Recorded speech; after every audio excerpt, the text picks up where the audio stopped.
वक्त था वक्त मसीहा न किसी और का वक्त, मैं ना आता तो कोई और ही आया होता, मैं ना आता तो कोई और ही आया होता। A'udhu billahi minashaitani rajim. Bismillahi rahmani rahim. Nahmaduhu wa nusalli ala rasulihi karim wa ala abdihi al-masih al-maud alayhi salatu wassalam. Wapenzi watazamaji wa MTA International Africa, ni furaha yangu tena kualika katika kipindi chenu mkipendacho kinachozungumzia maisha matakatifu ya Hadhrat Mirza Ghulam Ahmad alayhi salatu wassalam na zile shutuma zotolewa dhidi ya maisha yake. Hivi leo tutaenda kujadili na kutoa majibu ya baadhi ya msururu ya shutuma hizo. Ili kufanikisha na kutoa jawabu lililo sahihi, siko peke yangu kwa studio, bali niko na wenzangu, wabashiri wenzangu kwa jina la Mwalimu Idi Mahmud Makoha Sahib, na kwa upande mwingine kwa jina la Kasim Oponyo Sahib. Assalamu alaikum. Wa alaikum assalam wa rahmatullahi wa barakatuh. Naam, karibuni. Asante sana. Jinsi tunavyofahamu dhahiri shahiri kuwa hakuna mtume yeyote ama nabii yeyote aliyedai unabii au utume wake ambaye hakutolewa shutuma dhidi yake. Vivyo hivyo katika maisha Sayyidina Ahmad alayhi salam pia kuna shutuma na madai mingi dhidi yake. Tutajadili na tutaangalia baadhi ya shutuma hizo katika hiki kipindi, na mojawapo ya shutuma wanaosema wapinzani wanasema kuwa Hadhrat Mirza Ghulam Ahmad alayhi salam alianzisha dini yake mpya, na pia akaleta kitabu chake kipya cha dini, yani Qur'an kipya, na pia kaanzisha kibla chake. Je, madai haya yana msingi wote, ni ya kweli ama ni shutuma tu? Asante sana ndugu mfawidhi. Hili jambo linaeleweka wazi kwamba wapinzani hawana njia nyingine isipokuwa kushinikiza upinzani na shutuma dhidi ya mtume wa Mwenyezi Mungu, ili mradi waone kwamba pengine wanafikiri ni umaarufu anatafuta, hawaoni kwamba ni kazi ya Mwenyezi Mungu ambaye alipewa. Kwa hivyo wakati ambapo hizi shutuma zilianza kuingia kwamba amebuni kibla kipya, ameanza dini mpya na kitabu kipya, sasa mpaka kila kitu ameleta kipya, Sayyidina Ahmad alayhi salatu wasallam kwa maneno yake mwenyewe akasema ya kwamba ikiwa haya ndio mawazo yao, na mimi hapa mnyenyekevu mtume wa Mwenyezi Mungu, ni nini zaidi naweza kufanya katika kuwajibu isipokuwa kusema laanatallahi alal kadhibin, yani laana ya Mwenyezi Mungu iwashukie wale ambao ni waongo, jinsi ambavyo inasema Qur'ani tukufu katika sura ya 3 suratul Ali Imran aya ya 62. Sayyidina Ahmad alayhi salatu wasallam amezidi kusema kwamba kwa kuwa ufisadi umekithiri katika dunia, ufasiki ni mwingi, ufidhuli ni mwingi, na uozo wa kimaadili, momonyoko wa hulka umesababisha Mwenyezi Mungu akanituma mimi kama mhuishaji kwamba niwarudishe watu katika njia yake. Na kwa hakika ninapokea habari kutoka kwa Mwenyezi Mungu jinsi alivyokuwa anapokea Mtume Muhammad sallallahu alaihi wasallam. Tofauti ni istilahi. Na akasema kwamba chukulieni mfano Hadhrat Aisha radhiallahu anha ni mke wa Mtume Muhammad sallallahu alaihi wasallam. Kama kungelikuwa na mtu ambaye angezungumzia kwa ule ubinafsi kuhusu Mtume sallallahu alaihi wasallam, angekuwa ni Bi Aisha radhiallahu anha. Lakini alitamka namna gani? Alisema qulu innahu khataman nabiyyin wala taqulu la nabiyya ba'dahu, yani semeni hakika yeye ni khataman nabiyyin, wala msiseme kwamba hakuna nabii baada yake. Ina maana kwamba ule umwisho ambao unaletwa na hawa wapinzani wetu hauna msingi wowote hapa. Kwa hivyo nitakana liwe jambo la kueleweka kwa uwazi, na kazi yangu ambaye anasema Sayyidina Ahmad alayhi wasallam, sema kazi yangu mimi ni kuwarudisha watu kwenye tariki ya Uislamu safi ulioletwa na Mtume Muhammad sallallahu alaihi wasallam. Na akasema kwamba waongo hawatadumu katika kufanya chochote, hawataleta tofauti yoyote. Naam, asante sana kwa maelezo hayo yako, na natumai wamepata kujua kuwa Hadhrat Mirza Ghulam Ahmad alayhi salam hana kibla kipya wala hana dini mpya wala hana Qur'an mpya, bali ni madai tu yenye hayana msingi wowote. Asante sana kwa majibu yako uliopeana wa fasaha. Naam, Bwana Kasim Oponyo Sahib, kuna hii wanasema kuna imani ambayo ipo kwa ndugu zetu Waislamu wengineo, kwa imani kuwa Isa alayhi salam, kupenda Yesu alayhi salam yuko hai mbinguni na tarudi tena. Je, hii tunaona hii imani ni imani imeenda kinyume na mafundisho ya Qur'an tukufu na pia kinyume na mafundisho ya Hadhrat Muhammad Mustafa sallallahu alaihi wasallam. Utaeleza vipi kuhusiana imani? Naam, asante sana ndugu mtangazaji. Ningependa mtazamaji wetu atambue kwamba hii imani ni potofu na imani ambayo haifai kufuatwa kabisa. Kwa sababu kusema kwamba Nabii Isa alayhi salatu wasallam yuko mbinguni na Waislamu tunamsubiria ni kinyume na mafundisho ya Qur'an tukufu. Kwa sababu Qur'an tukufu inatuweka wazi kwa kusema kwamba Mwenyezi Mungu anasema amemfisha Isa alayhi salatu wasallam kisha akamrufaisha. Kwa hivyo jambo la kusema kwamba eti Nabii Isa ni mzima kule mbinguni amekaa na Allah, hiyo ni uongo. Ama tuseme ni kinyume na mafundisho ya Qur'an tukufu. Hadhrat Mirza Ghulam Ahmad alayhi salatu wasalam akipambanua jambo hili anasema kwamba itakuwa ni kinyume ama itakuwa ni dharau, kejeli kwa mtume wetu Muhammad sallallahu alaihi wasallam, ambayo sisi tunadai kwamba ametumwa kwa ulimwengu mzima, lakini yule aliyetumwa kwa ulimwengu mzima amekufa, amezikwa kule Madina, na ile hali tusubiri mtu ambaye alitumwa kwa kijiji kidogo tu, yeye ako mbinguni ndio ambaye ni mzima. Itakuwa ni kinyume na hata manabii, ama itakuwa ni kinyume na ile majigambo ambayo wanajigamba kusema kwamba Mtume Muhammad sallam ndiye mtume bora, ndiye mtume ambaye ametumwa na Allah kwa ulimwengu mzima. Itakuwa haina faida. Masih Maud alayhi wasallam anampatia Mtume Muhammad sallam cheo akisema kwamba huyu ndiye mtume ambaye Mwenyezi Mungu amemtuma kwa ulimwengu mzima na ndiye mtume ambaye inastahili awe bado yuko mzima, kwa sababu ametumwa katika ulimwengu mzima. Sasa kama Waislamu kweli wanangoja wanamsubiri Nabii Isa atakuja mara ya pili, basi mtume wetu Muhammad sallam Mwenyezi Mungu aipishie mbali, itakuwa hana ukubwa wote kwa Allah, ama atakuwa hana ukubwa wote kwa cheo. Sasa watazamaji wetu wajiulize, je, sasa kama tuangoja yule mtu ambaye wanasema yuko mbinguni, wao wenyewe wanadai yuko mbinguni atarudi mara ya pili, na huyu mtu anarudi kufanya kitu gani? Ni kitu gani ambacho mtume Muhammad sallallahu alaihi wasallam hakukifanya ambacho huyu mtu atarudi kufanya? Wao wanasema kazi kubwa ambayo Nabii Isa anakuja kufanya ni kuua nguruwe na kuvunja msalaba, ambayo ni kinyume na mafundisho ya Qur'ani tukufu. Sasa ningependa kumwambia mtazamaji wetu kwamba itakuwa ni kinyume zaidi, ama itakuwa ni kumdhalilisha mtume Muhammad sallallahu alaihi wasallam kama sisi tutasema ya kwamba tumsubiri Nabii Isa alayhi salatu wasalam aje katika ulimwengu huu ili aongoze umma wa Uislamu. Mtume Muhammad sallallahu alaihi wasallam ametuambia kwamba Nabii Isa ama Masihi atatokana katika umma wa Mtume Muhammad sallallahu alaihi wasallam. Anasema imamukum minkum, ya kwamba atakuwa imamu kutoka miongoni mwetu, hata kwa imamu kutoka katika kabila lingine, wala hata kwa imamu kutoka katika watu wengine, bali atakuwa imamu kutoka katika umma wa Mtume Muhammad sallallahu alaihi wasallam. Na hili limethibitishwa na Hadhrat Mirza Ghulam Ahmad alayhi salatu wasallam, ya kwamba yeye amezaliwa katika familia ya Kiislamu, amelelewa katika familia ya Kiislamu na amesoma katika familia ya Kiislamu. Ndio yeye amedhibitisha alama hii ama ishara hii kwamba imamu atatokana katika umma wa Mtume Muhammad sallallahu alaihi wasallam. Na katika hadithi za Mtume Muhammad tunaambiwa kutakuja mtu ambaye anaitwa Masihi. Sasa wao wanangoja Masihi kwamba Nabii Isa atarudi, lakini mimi ningependa kuambia kwamba hakuna Nabii Isa ambaye yuko mbinguni ambaye atarudi hapa duniani mara ya pili tena, isipokuwa tumempokea Masihi aliahidiwa Hadhrat Mirza Ghulam Ahmad ambaye ametokana na umma wa Mtume Muhammad sallallahu alaihi wasallam.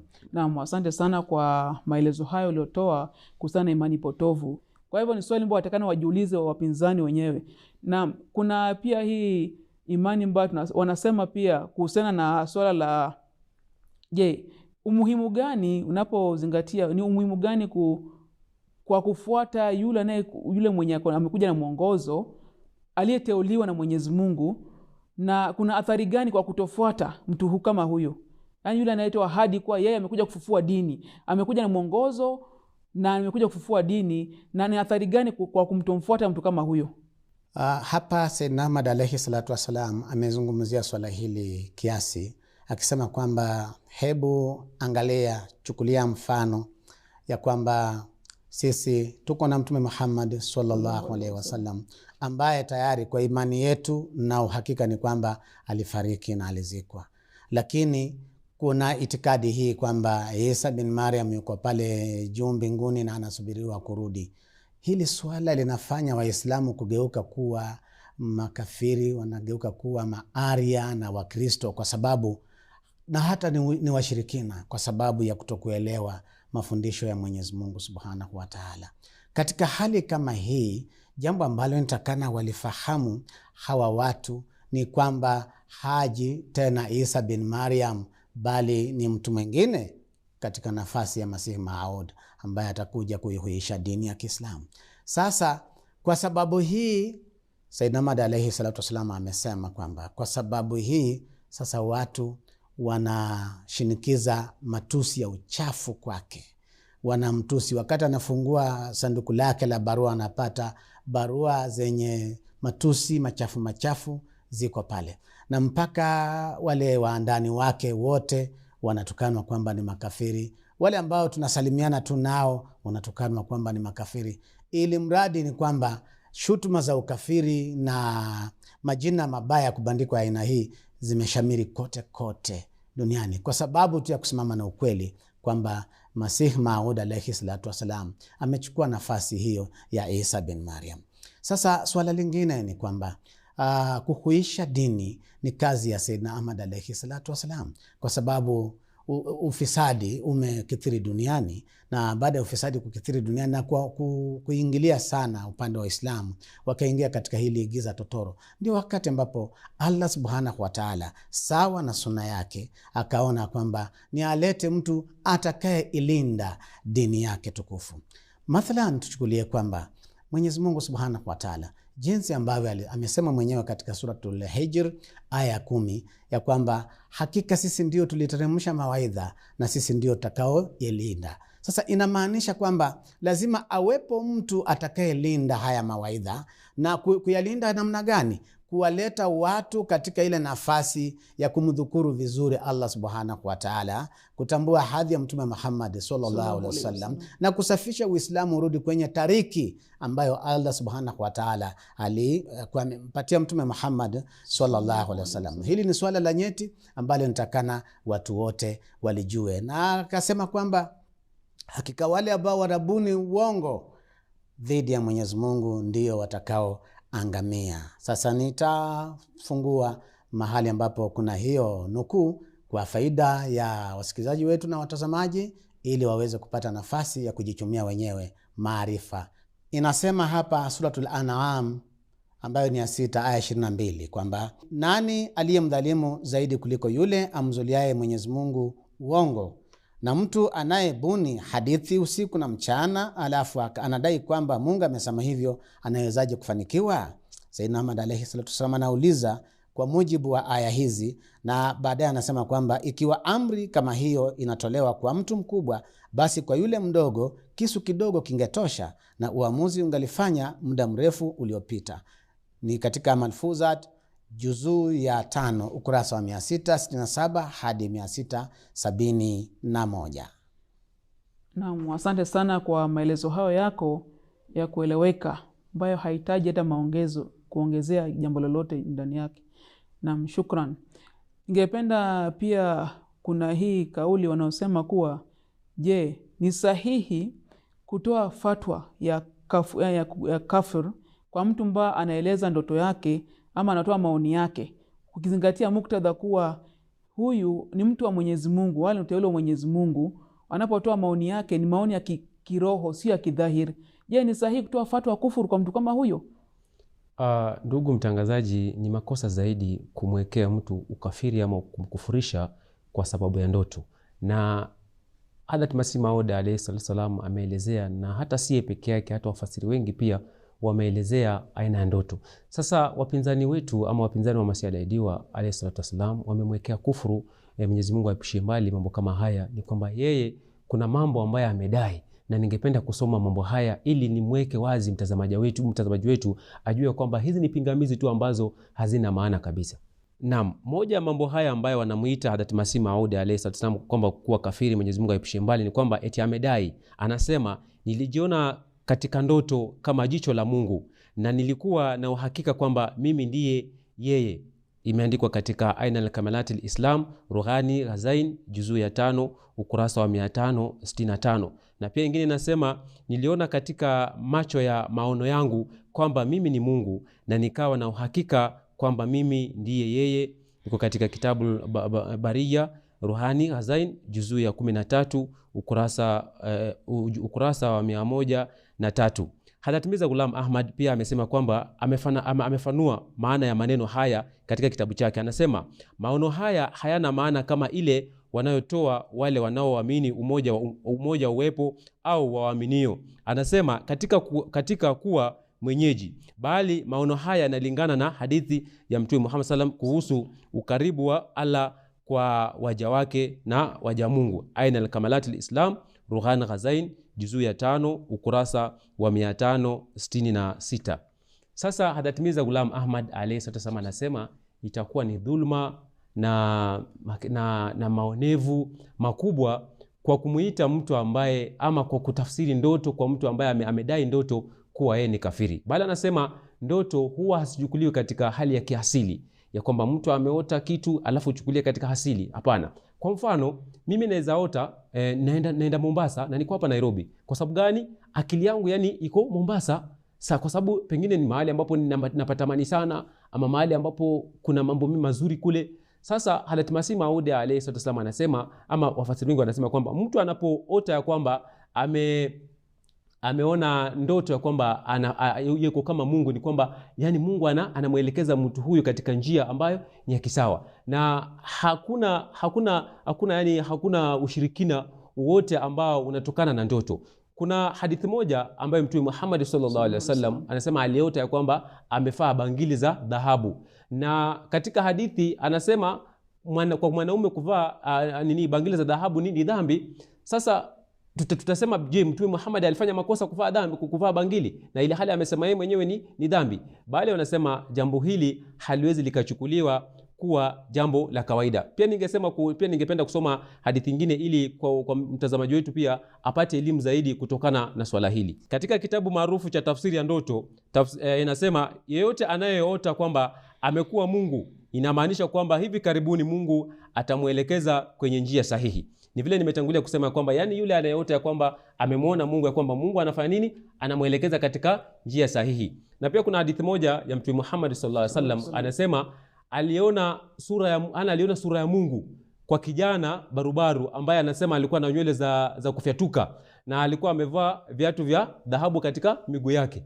Sasa tuchukulieje swala kama hili? Kama Mtume alisema aliona sura ya Mungu kwa kijana ambaye alikuwa amevaa katika miguu yake viatu vya dhahabu. Na pia kuna hadithi nyingine ambayo Mtume Muhammad sallallahu alaihi wasallam anasema hakika Allah aliumba mwanadamu katika sura yake. Yani Allah aliumba mwanadamu katika sura yake. Inamaanisha nini? Si ya kwamba Allah ana sura, bali hizi ni maneno za mfano ambazo haifai kumkufurisha mtu ama kuchukulia katika hali ya kawaida. Naam, asante sana kwa maelezo haya yako. Na natumai wasikilizaji wameweza kunufaika na pia wameweza kuelimika kutokana na hiyo tafsiri za ndoto ama maoni ya mtu. Bwana Idi Mahmud, kuna hili swala pia ambayo Durud Sharif wapinzani wametoa shutuma dhidi ya Masih Maud alayhi salam. Wanasema kuwa anajijumuisha katika Durud Sharif. Kwa hivyo hii anajaribu pia yeye kujinimegea sehemu ya ile cheo cha Mtume Muhammad sallallahu alaihi wasallam kwa kujumuisha hapo ndani. Je, ni swala hili ni ukweli ama ni shutuma tu? Ni athari ya mmomonyoko wa kimaarifa, kwa sababu Sayyidina Ahmad alayhi salatu wasalam ni yuko katika kiroho katika familia ya Mtume Muhammad sallallahu alaihi wasallam.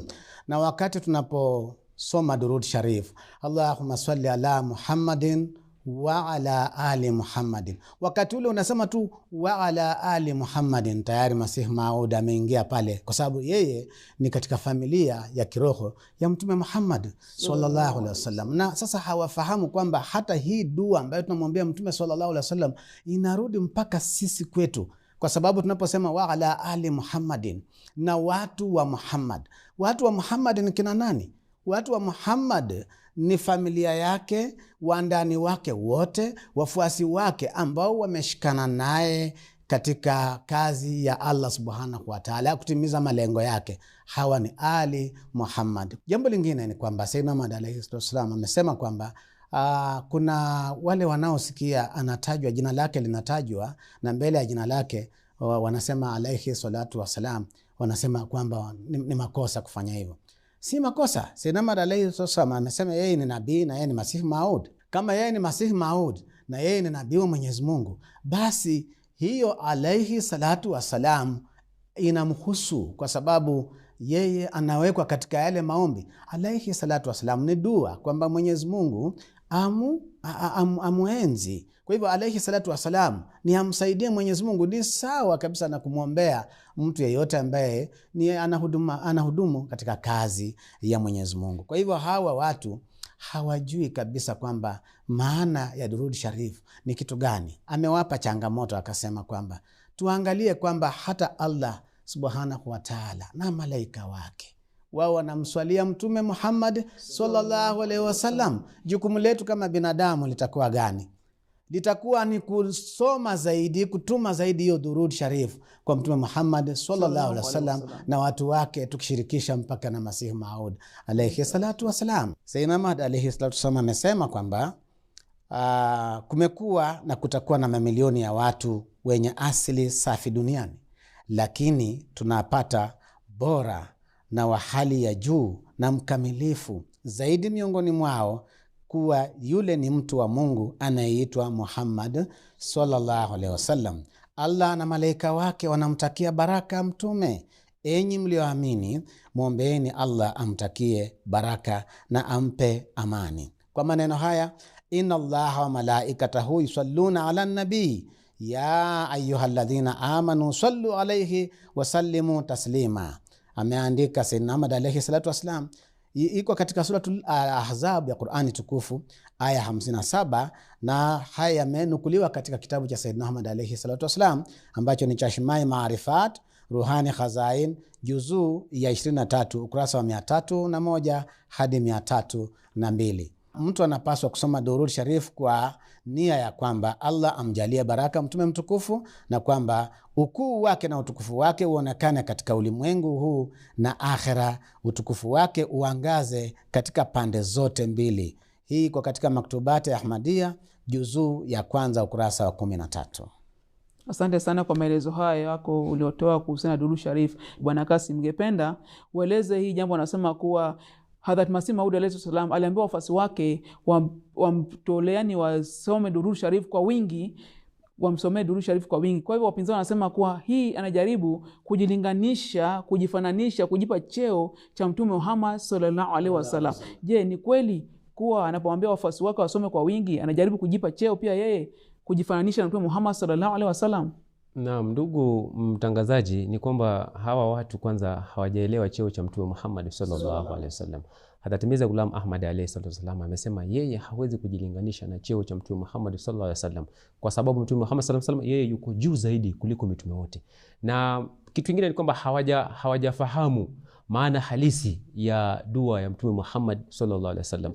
Dua hii Hadath Mirza Ghulam Ahmad alayhi salatu wasallam ametuambia ya kwamba tuwe tunaisoma mara kwa mara, ni Allahumma salli ala Muhammad wa ala ali Muhammad kama sallaita ala Ibrahima wa ala ali Ibrahima innaka Hamidul Majid. Allahumma barik ala Muhammad wa ala ali Muhammad kama barakta ala Ibrahima wa ala ali Ibrahima innaka Hamidul Majid. Katika dua hii kuna mambo matatu ambayo yametajwa.